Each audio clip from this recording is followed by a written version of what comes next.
guys, may inayos naman kami na Isuzu. Yung panel board, ayaw gumana yung water temperature at saka diesel temperature.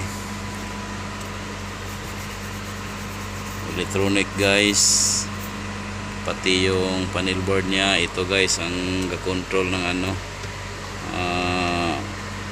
water temperature at saka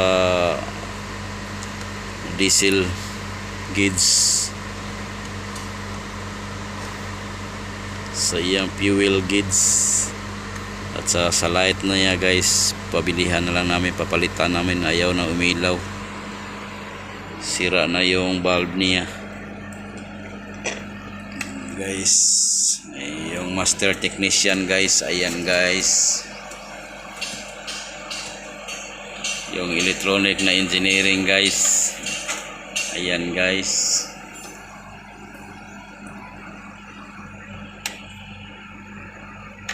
Okay. Start.